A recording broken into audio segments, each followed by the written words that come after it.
Hello, my wonderful viewers, and welcome to another episode of Betty Adams Overanalyzes.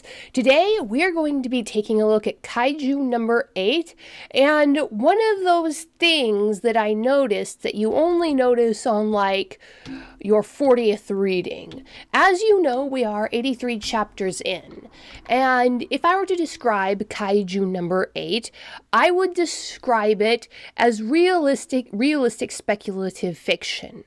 According to that rule of writing, where your audience allows you one great step away from reality, and then after that you have to stick to the rules of the world that you established, I have been acting on the assumption that Matsumoto only took one great step away. Specifically, the only way that this world is different from our own is that something about the biology and the physics of the kaiju allows for giant kaiju to exist above the surface of the ocean.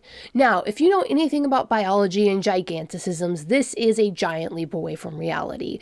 A far more giant leap away from reality than you might think at first glance, because the way that fluids flow, the way that nutrients disperse, the way that heat disperses, even with their steam venting capacities, these kaiju are still impossible because organisms that big can't exist. So when we started reading this manga, that is all the fantastic I was looking for, just the fact that these super giant, super intelligent kaiju actually exist.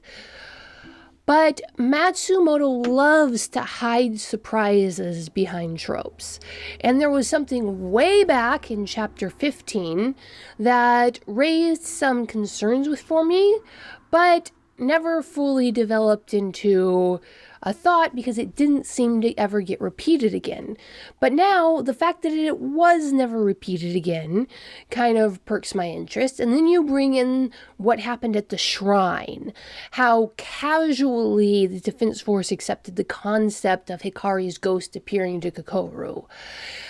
And I'm beginning to see a pattern. Now, there will be spoilers up to chapter 83, but not many. You could probably listen to this whole video and not get much in the way of spoilers, but you have been warned. If you don't want to progress any further, you can take this time to go check out the links below the video to get yourself a copy of my books, Humans Are Weird, Let's Work It Out, available on Amazon.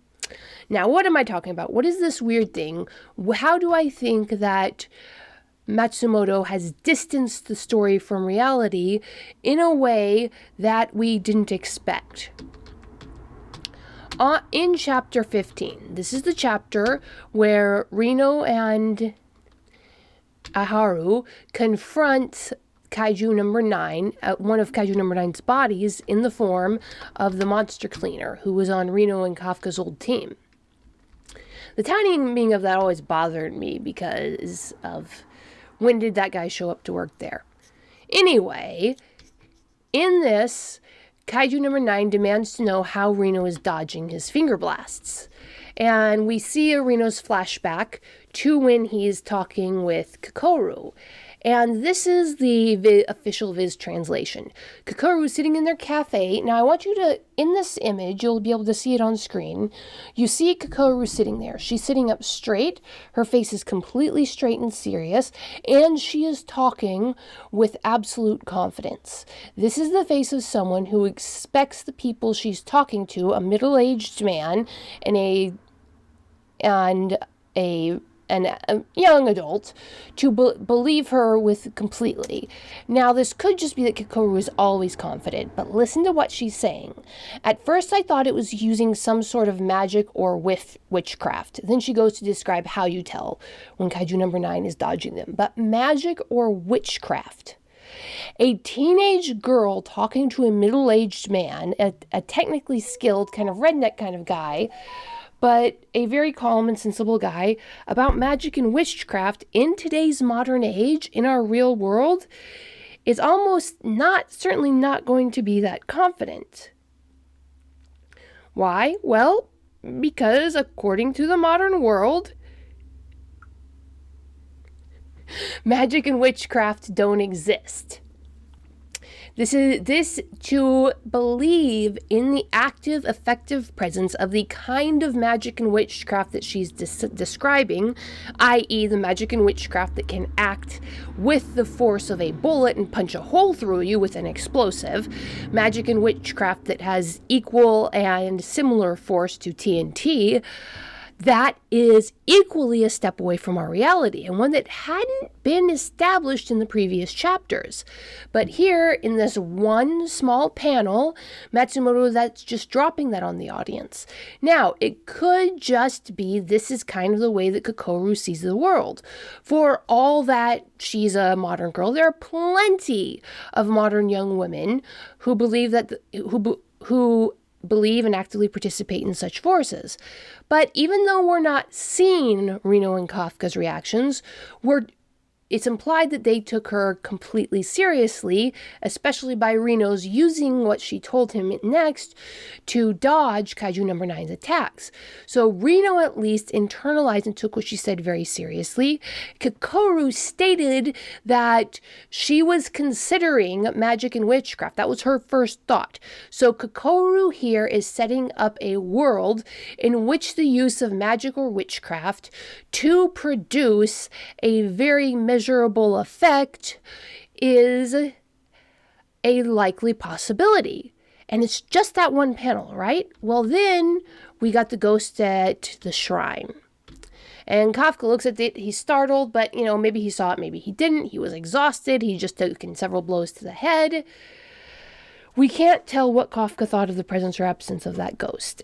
And there are multiple possible interpretations of that, the most likely one being both in the real world and in the context of this kaiju present world that Matsumoto has established, that was all in Kafka's head. Or rather, the kaiju in him was reacting to something, and it sent the information on what was going on to his head the same way it sends him information, the same way it's been sending him information on the kaiju battles in chapter 83. Then, when you have Kokoru revealing that she's been seeing visions of her mother to Jin Narumi, again, she does it with confidence, and again, that just might be Kokoru's groundbreaking confidence because she is the daughter of Aiso and Hikari Shinomiya. But Jin just accepts it, and that might just be Jin Narumi being Jin Narumi. He just rolls with whatever works.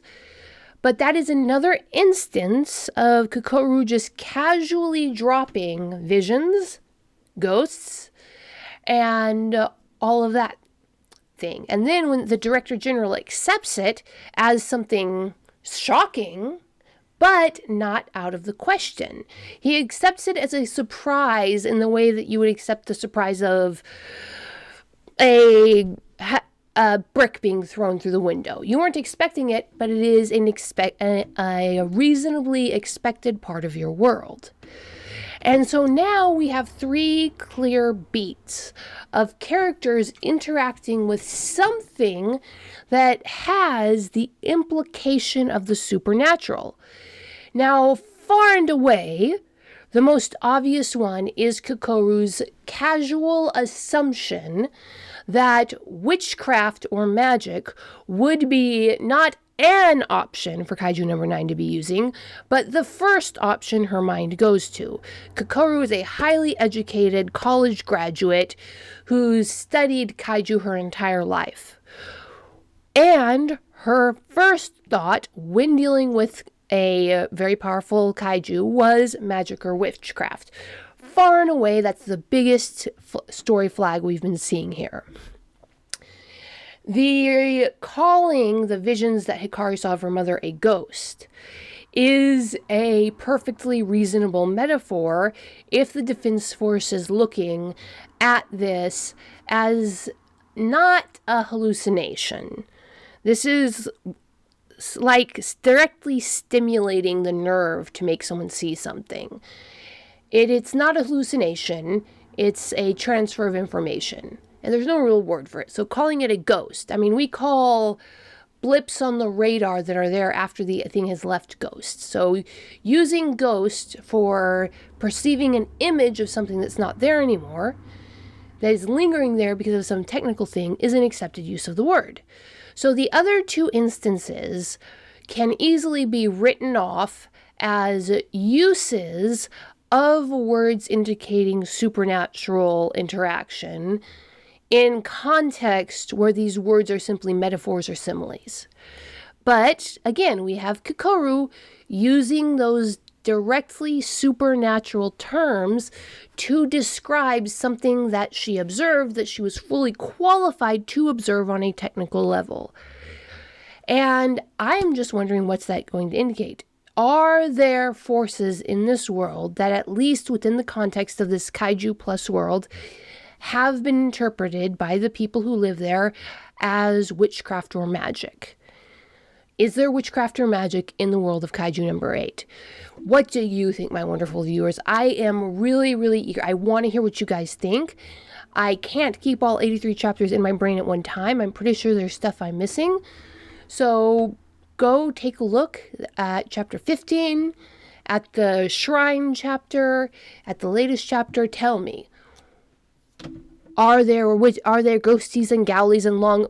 Okay, they definitely have long-leggedy beasties, but are there ghostlies and galleys and things that go boomp in the night in the Kaiju number 8 universe? Hit that like and subscribe button. Go check out my book, Humans Are Weird, Let's Work It Out, available on Amazon, Barnes & Noble, wherever books are sold. And peace out, my wonderful viewers.